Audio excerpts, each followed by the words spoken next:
Herzlich willkommen zum Sonntagsgespräch auf WLAN 24. Heute haben wir einen Gast, der nicht nur im volkstümlichen Bereich ziemlich überall dabei ist, sondern auch bei den Leuten daheim ist, regelmäßig. Er ist nämlich Chemiefäger, heisst Hitch Kessler. Haben Sie sicher auch schon gesehen, wenn Sie mit Holz heizen. Ja, hübsch bist du da. Ja, danke. Die Einladung. Ja, du bist Chemiefäger schon seit eh und je eigentlich, oder? Das ist Ja, so. eigentlich normal die Lehre gemacht Ja. und dann auf dem Beruf gearbeitet. Und dann aber nach der Meisterprüfung bin ich noch mal weg gewesen, etwa 5 Jahre im technischen Verkauf bei Holzfeuerungen, beim Köp, Heizkessel. Ein sehr erfolgreiches Produkt für ein Stück Holz vor allem und auch Schnitzelfeuerungen. Also du bist aber eigentlich dann auch deiner Branche treu geblieben, eine Art, oder? Es ist also das Heizen, das ist immer irgendwie in dir drin gewesen, oder? Ja. Wie hast denn du jetzt das die letzten paar Jahre erlebt? Also wird es im Beruf überhaupt irgendwann noch geben? Also eben so, es bauen ja die Leute heutzutage mit Erdwärme, mit Sonnenkollektoren. Braucht es denn einen Chemiefäger überhaupt noch?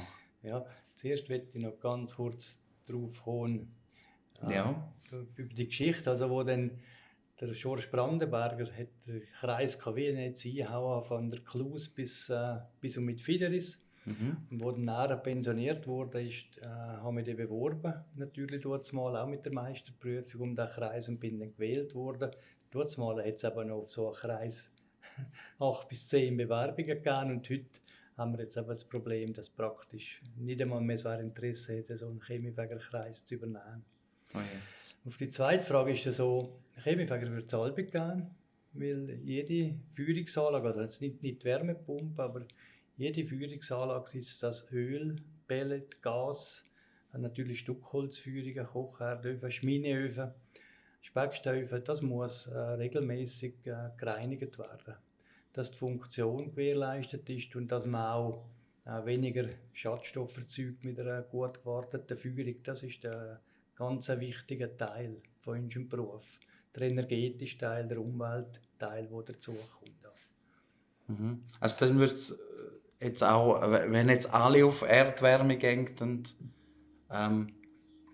nein, aber dann nicht, oder? Aber die Tendenz ist ja so, dass man wieder ein bisschen zurück zum Holz geht eigentlich, oder? Das ist so ein bisschen die CO2-neutralste Möglichkeit.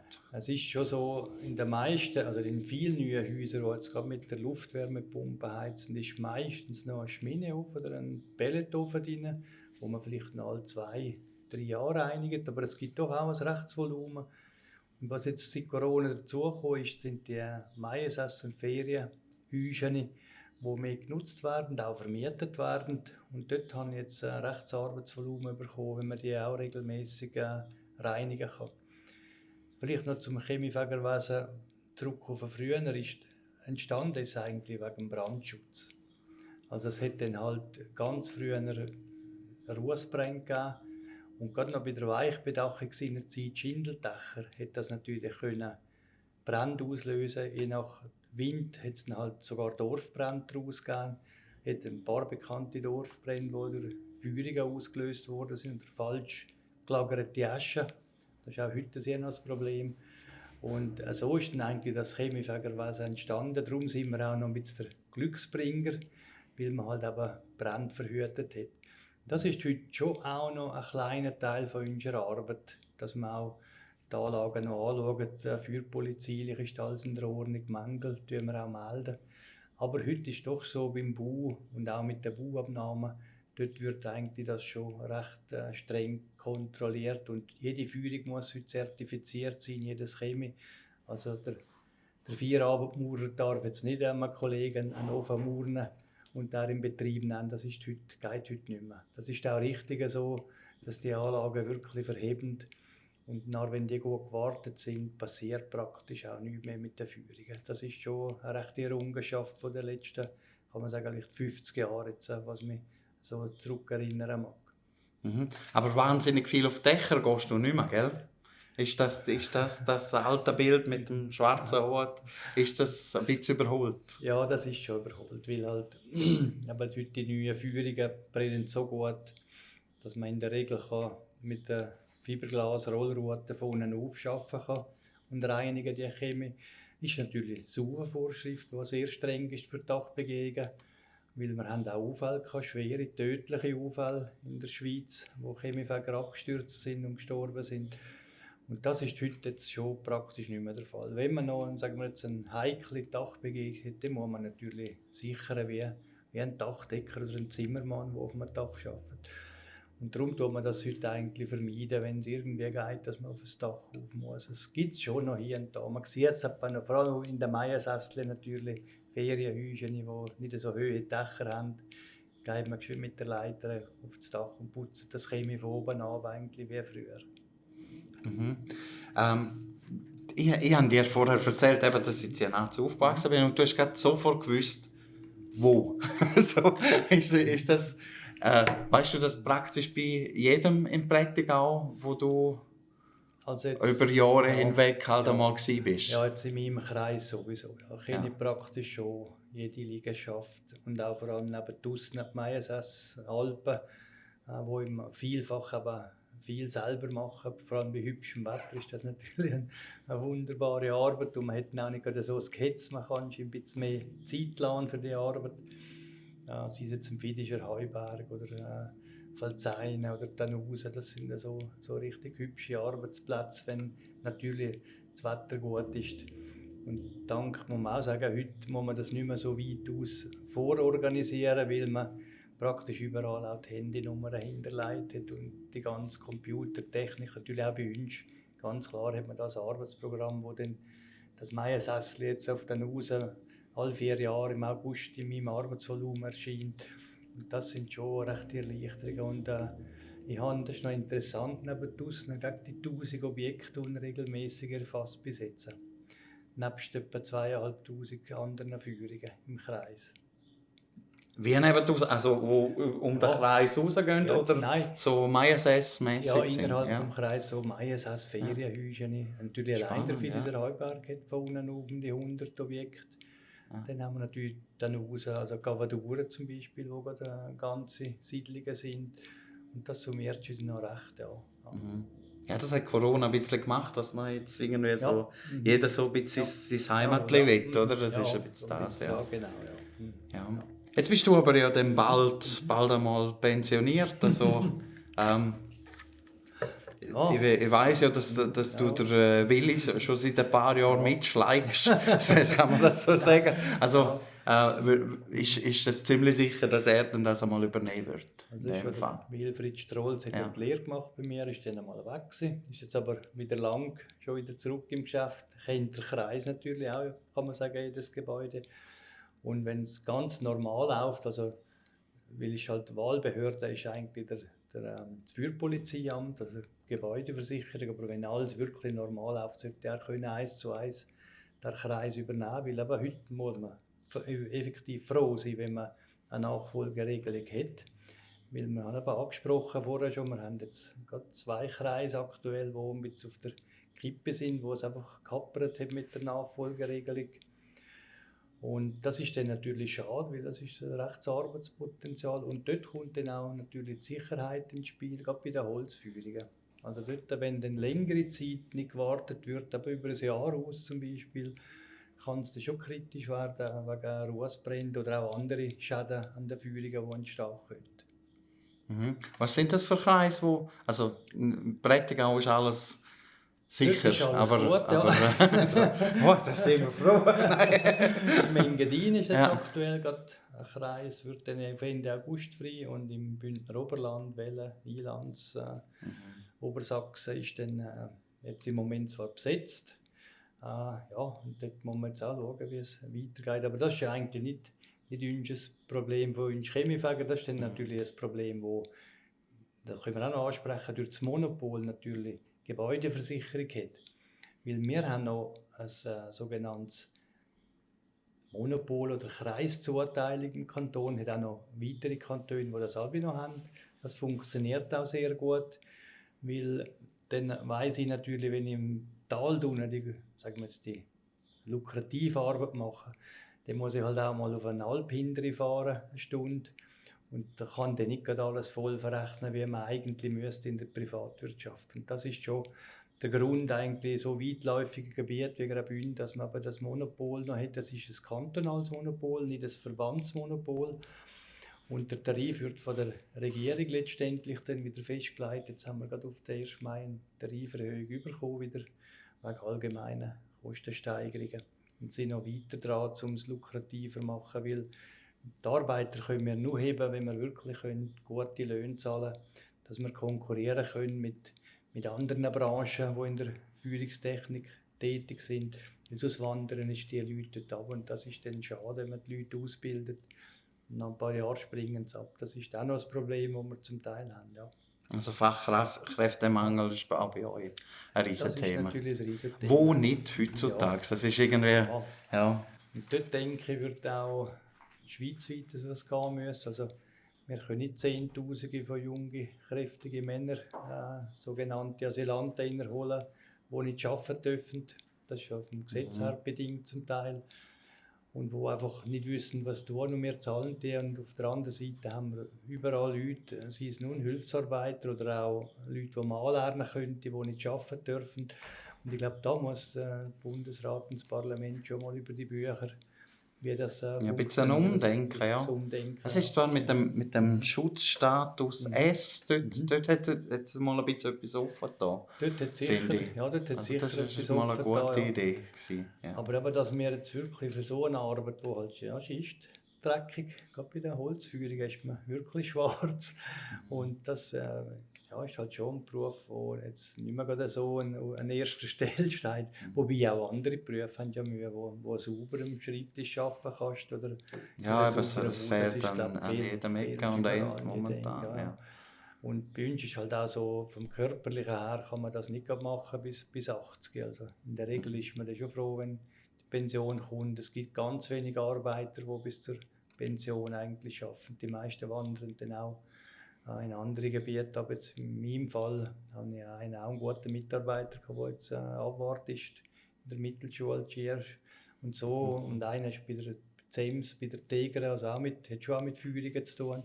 Und die Leute wandern dann halt aber je nachdem ab. Das ist natürlich schon auch vielleicht auch ein natürlicher Prozess, kann man sagen, in jedem Beruf fast, dass es so läuft. Ja. Mhm. Wenn du dann einmal pensioniert bist, hast du ja sicher mehr Zeit. Jetzt mache ich einen auch grusigen Wechsel auf Musik, aber du bist ja auch noch in deiner Freizeit Präsident vom Bündner Volksmusikverband. Auch schon seit ein paar Jahren, also seit 11 Jahren. Ja, also 12 Jahre jetzt mittlerweile. Ja. Genau. Wie bist du dazu gekommen? Also, hast du immer schon Klarinette gespielt und hat es sich dann einfach so ein bisschen entwickelt mit der Zeit, dass du dort reinrutschst? 10-Jähriger spiele ich Musik, habe in der Blasmusik zu Küblis angefangen.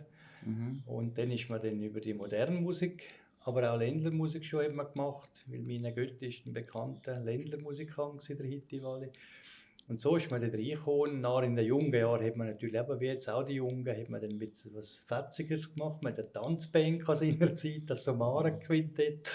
Das war natürlich eine ganz lustige Geschichte, weil dort mal hat man halt alles live gespielt. Also, das kann man nicht mehr vergleichen mit heute, wo alles noch hinterlegt ist mit Background-Musik und Computer. Da tut man wirklich jedes Instrument als immer live spielen müssen.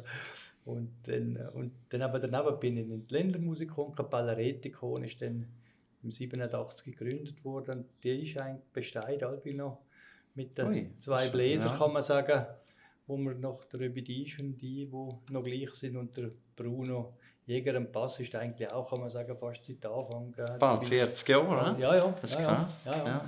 Und daneben haben wir jetzt sehr gute Akkordeonisten, Andrea Engler, der bei der Engler Kapelle ist, und der Bernie Hunger natürlich, ein sehr versierter Akkordeonist. Er spielt noch im Handorgel Hunger. Und eben Andrea bei den Lenglers. Ja, die sind jetzt dann gerade zu Furna, glaube ich. Ja, habe ich gesehen. Hunger ist jetzt gerade ich glaube, das Wochenende. Ja. Sie spielen zu Furna, da oben im Hinterberg, im Restaurant. Ja, genau. Was habt ihr, eben, du hast gesagt, ihr seid fast 40 Jahre zusammen, habt ihr dort auch CDs aufgenommen oder sind ihr eher so ein bisschen aufs Live-Spielen aus gewesen? Nein, es gibt 3 CDs von uns, eher aus der früheren Zeit. So alle 10 Jahre eine, ja. Wäre dann wieder einmal Zeit. Nein, eine ganze CD macht man heute nicht mehr. Das ist ein bisschen vorbei, auch bei uns. Was wir jetzt gerade an einem Projekt dran sind, gibt es so eine gemischte CD, die dann rauskommt. Ich weiss nicht, wir gehen jetzt gerade am Montag aufnehmen, 2 Stückchen pro Formation, der Foser, Ländler, Freund, Darfline, mehr. Ich weiss jetzt nicht, wer sonst noch alles draufkommt. Und so die Mix-CD, die kommen noch recht gut an bei den Leuten, wo verschiedene Formationen drauf sind, auch ein bisschen Abwechslung gibt mehr. Wir tun zwischendurch auch mal selber ein Stückchen aufnehmen, weil der Rübi ein Tonstudio hat und dann einfach ins Internet stellen. Das ist ja der jetzt Gunters, oder? Ja, genau. Er ist auch bei euch dabei. Jawohl, ja. auch seit dem Anfang. Ja. Genau.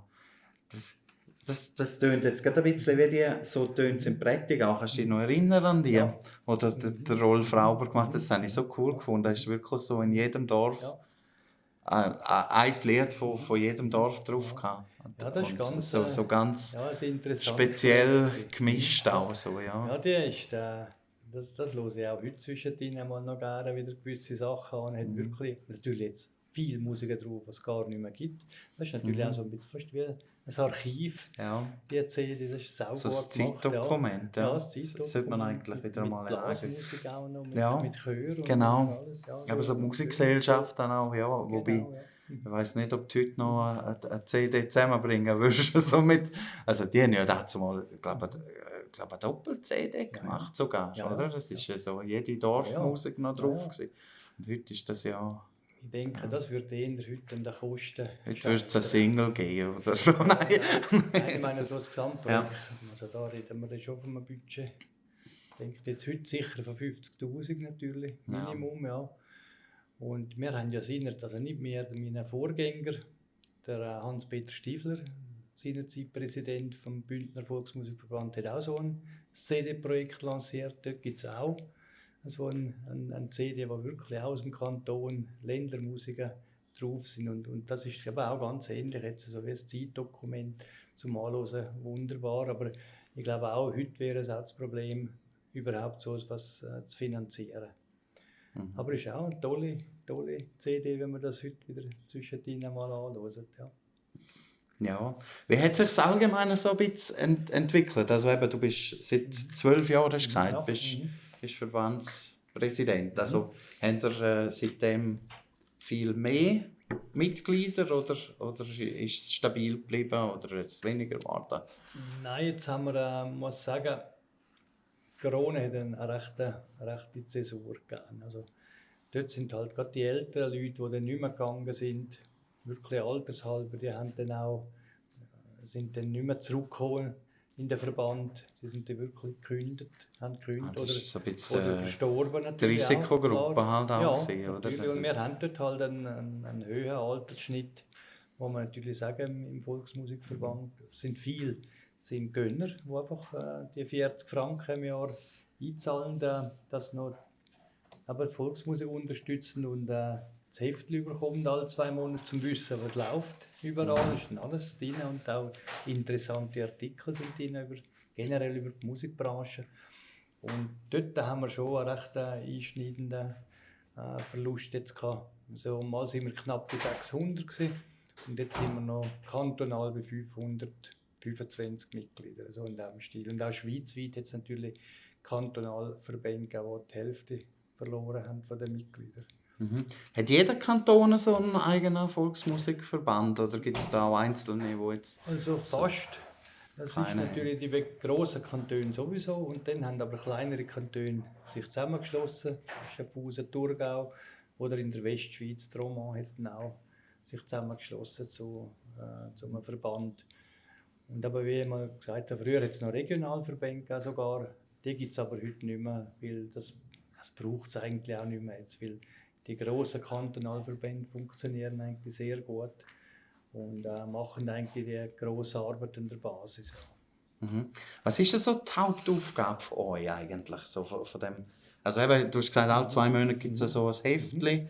Ihr habt die Ländlerkapellen-Treffen, die ihr einmal im Jahr macht, so Ausflüge. Ist das einfach so ein bisschen, um die Leute zusammenzuführen, auch so vielleicht einmal, wenn einem bei der Kapelle jemand am Schweizer Örgeli ausgeht, dass man ein Telefon geben kann, da wüsste ich noch jemand. Oder was ist so die Hauptaufgabe Die von euch? Hauptaufgabe ist schon die Stärkung von der Volkskultur und einfach schauen, dass das am Laufen bleibt. Also, es sind ja auch meistens die gleichen oder ähnlichen Leute, die an die Anlässe kommen. Und darum muss man aber schauen, dass man nicht gerade im Kanton am gleichen Datum gerade zu viele Anlässe hat, weil dann halt doch aber die Leute wüssten fast nicht, wo sie hingehen sollen, zum Ländermusik hören oder zum Tanzen. Das ist eigentlich auch noch ein wichtiges Thema. Pro Senektute macht immer Tanzveranstaltungen, die meistens die Woche durch sind, wo dann die Ländermusik aber auch sehr gerne aufspielen will. Dort kommt vom ersten Ton weg, kommt getanzt, wie der Lump am Stecken. Das ist noch recht interessant. Spielt man 3 bis 4 Stunden. Und da hat es also 70, 80 bis 90-jährige Leute, die keinen Tanz auslösen. Also, das ist schon noch recht beliebt und populär. Ja. Und so ist schon so, die Volksmusik, wir haben heute einen guten Stand von den Formationen, auch von den Anlässen, die wir haben. Also, wenn es wer will, kann man sagen, fast jedes Wochenende irgendwo Musik hören oder tanzen. Und dann natürlich schweizweit sowieso. Appenzell ist auch noch sehr stark mit dem Appenzeller Ländermusikfest, Anfang August. Das sind so Heiresau-Festival in der Innerschweiz, sehr bekannt, auch ein grosser Anlass. Und auch bei uns das Bündner Ländlerkapellentreffen, die so zu den grösseren und traditionellen Anlässen in der Schweiz gehören. Ist das noch ein grosser Vorteil, dass auch die Medien viel noch mitspielen? Also, eben, ich weiss jetzt zum Beispiel, RTR macht recht viel, dann gibt es ja das Potzmusik-Ding, also das SRF grundsätzlich, wo viel bei so, da sind sie auch dabei gewesen bei dem Ländlerkapellentreffen. Also spielt euch das schon auch ein bisschen in die Karten, dass es weiterhin beliebt bleibt, weil es halt auch so eine Plattform kriegt? Ja, auf jeden Fall. Das ist natürlich auch jetzt eben B&H, wo Interesse hatte. Und schweizweit ist es so, dass früher ist ja ein ganz grosser Hype der Wiesler Gier mit diesen Stadt- und Landsendungen, Samstagabendsendungen, Riesenkisten, wie man heute sagt. Und das haben wir im Schweizer Fernsehen auch noch gehabt, aber aus Kostengründen ist das jetzt gestrichen worden. Und dort haben wir jetzt einfach noch die Gefäße wie Musikwelle, Potzmusik für die Ländermusik. Und dann natürlich eben, wie du gesagt hast, das RTR, der viel macht, ist der Medienpartner von uns auch, der viel Ländlermusik bringt am Radio. Melodie macht eher Schlager, gell? Ja, das sind dann so, Das ist so ein bisschen eine Abspaltung, so eine oder? Abspaltung Ja. und das hätte früher auch noch andere, wirklich Ländermusiksender gegeben, Radio, wo eigentlich praktisch nur Ländlermusik gesendet kommt. Und das ist eigentlich, was schade ist, dass einfach aus dem offiziellen Tagesprogramm vom SRF praktisch keine Volksmusik gesendet kommt. Das finde ich unheimlich schade, weil früher hat man vor der Nachricht oder nach der Nachricht ist ein rassiger Marsch gekommen oder ein Ländermusikstück. Und das hat man heute eigentlich, kann man sagen, praktisch als Verband aus dem Tagesprogramm aber auf die speziellen Sender. So auf Gefäßen, ja. Ja, Ja, ist noch schwierig, ja. Ja. Irgendwie ja. Aber haben sie es denn nicht? Also das SRF 2 ist ja eher also so klassisch, meine ich. ja, so spezieller und kultureller. Also dort findet das auch nicht statt, in dem Fall. Ja. Nein, Jetzt oute ich mich gerade als Nichthörer von SRF 2. Also, ist das schon kulturell und aber auf klassischer Musik natürlich. Ja. Und das 3 wäre ja eigentlich für Das Modernere, ja. Pop, ja. Und aber das 1 wäre eigentlich so ein bisschen noch für die weil auch die Hörerschaft traditionellen ist natürlich Sachen. Ja. ist traditionell und das begreifen wir, auch der Schweizerische Verband, der frühere Präsident, der Cipriano de Cardenas, hat auch dafür gekämpft, aber man ist eigentlich nie mehr durchgekommen in den letzten 10, 15 Jahren, dass man im Tagesprogramm vermehrt Volksmusik, auch Jodel etc. sendet dort. Das ist wirklich, begreife ich jetzt auch nicht ganz. Ja.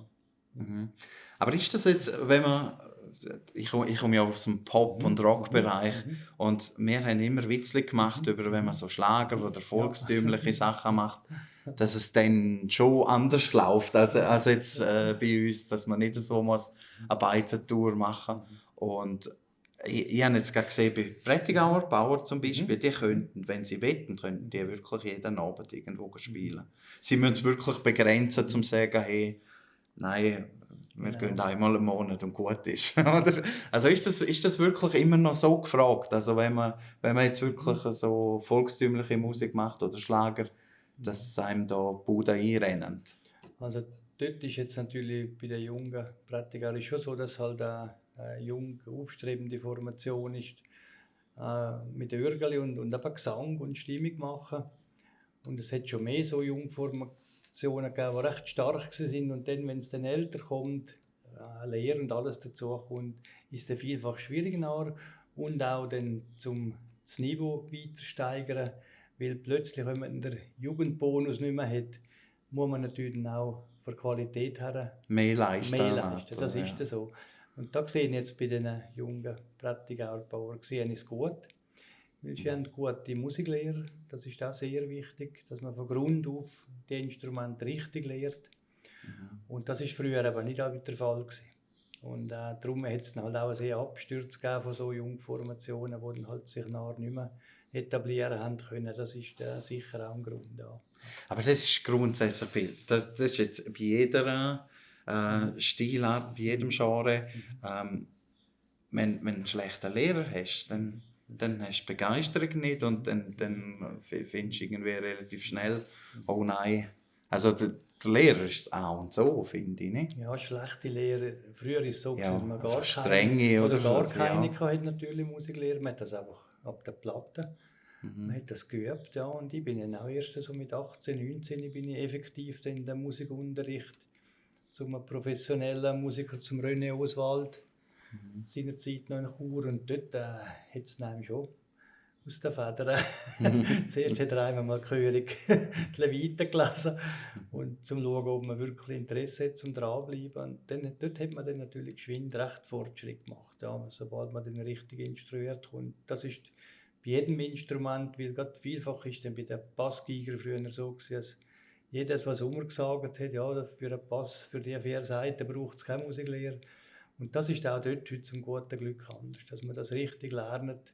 Und dann tönt es dann eben auch entsprechend richtig. Das ist das so, ja. Was haltest du davon, zum jeden Tag üben? Also ist das etwas, was in eurer Szene noch gemacht wird, oder? Also es gibt schon, ich kenne jetzt auch Musikanten, die jeden Tag üben, eine Stunde. Ja. Auch bei der Blech, sagen wir jetzt bei einer bei einer Pressband Jenatz natürlich. Ja gut, das ist natürlich ganz ein anderes Level, oder? Das Ja, ist, aber ja. dort da muss man praktisch Alltag üben. Wenn man in so einer sehr guten Blasmusik mitspielen will, im Gegensatz jetzt zu... Das fällt es dann halt recht schnell auf, auf, so einem oder? Viertklassverein, wo man aber die Google vielleicht einmal eine Woche für ihn nimmt zum Üben. Und ich bin auch ein bisschen übungsfaul. Ich lebe noch ein bisschen von früher. Und wenn wir aber Auftritt haben, wenn man dann wirklich 3-4 Stunden spielen muss, dann muss man natürlich üben wegen dem Ansatz. Dass dann Ja, da musst du natürlich auch Luft haben, oder? Ja, Das Luft ist und alles. Und dann macht es natürlich auch Spass, wenn man gut mag und Freude am Spielen, so dass die Qualität auch einigermaßen stimmt.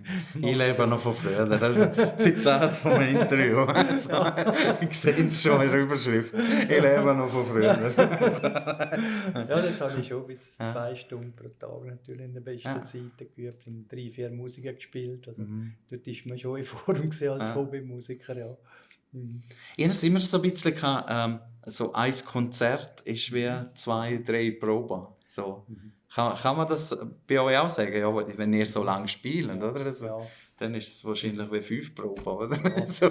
Es ist wirklich so, dass man halt die Routine gibt es erst mit wirklich viel Spielen, aber so Anlässe spielen 3-4 Stunden.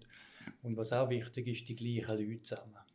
Also man kann jetzt als Formation, wenn man jetzt einfach, man kann die besten Leute zusammenziehen und spielen, aber es gibt halt nicht der Groove und der Kit, wie Formationen, wo jetzt halt schon 10, 20, 30 Jahre einfach die gleichen Leute zusammenspielen. Das merkt man einfach. Und dort ist halt wichtig, dass man auch mal als Gesamtformation probt. Wir machen jetzt das vor allem, wenn wir neue Musikstücke einüben. Und sonst wird eigentlich neben jeder daheim da, was er kann. Dann muss man nicht gerade vor jedem Auftritt muss man jetzt nicht noch eine spezielle Probe machen. Das ist dann auch Routine. So Registerprobe. Ja, das ist dann auch Routine. Und man hat natürlich einen grossen Teil Musikstück, wo man eigentlich einfach spielen kann. Das ist dann so. So als abschließende Frage, was ist so ein bisschen dein Werbespruch, wieso dass die Jungen auch sollten die Volksmusik machen? Ist Tradition natürlich. Es gehört zur Schweiz. Das wird zwar gerne ein bisschen verdrängt. Und das ist halt einfach so, dass unsere Ländlermusik eigentlich seit dem vorletzten Jahrhundert, seit 1900 ungefähr, einfach ein Bestandteil ist. Wie lange sehr ein grosser Bestandteil. Also die Musiker haben früher am Massenauftritt, also die Staren gewesen, seinerzeit natürlich in Kasigeisser. Und wie die alle geheissen haben, Volksmusikstaren, sie sind mit dem Flüger auf England aufnehmen oder auf Mailand Platten machen. Und dann ist dann halt ein bisschen die Ablösung gekommen von den anderen Musikstilen. Und jetzt kämpfen wir schon auch vor allem um gute Engagements, die bezahlt sind, hat fast jede Formation, wo man sich schon wirklich bemühen und darum kämpfen, dass man ein bisschen spielen kann. Nicht nur also ist es nicht mehr so wie vor sagen wir 20, 30 Jahren, wo also wirklich einfacher war? Nein. Ja, das war schon noch einfacher gewesen. Was noch gut ist heute, man kann in Kleinformationen, so das Dritte, dort kann man eigentlich noch viel spielen, weil es ist noch günstiger und man braucht weniger Platz und es braucht einfach mindestens mal jetzt Bündchen, einen Bläser, ein Örgeli und einen Pass und dann kann man eigentlich schon Musik machen. Oder 2 Örgeli und einen Pass und dann ist man eigentlich schon eine Kleinformation, die gute Musik macht. Ja. Nein, das ist doch super. Mal lernen ein Instrument. Hey, danke vielmals, dass du da bist und ein bisschen aus deinem Leben erzählt hast. Da kann man vsv-gr.ch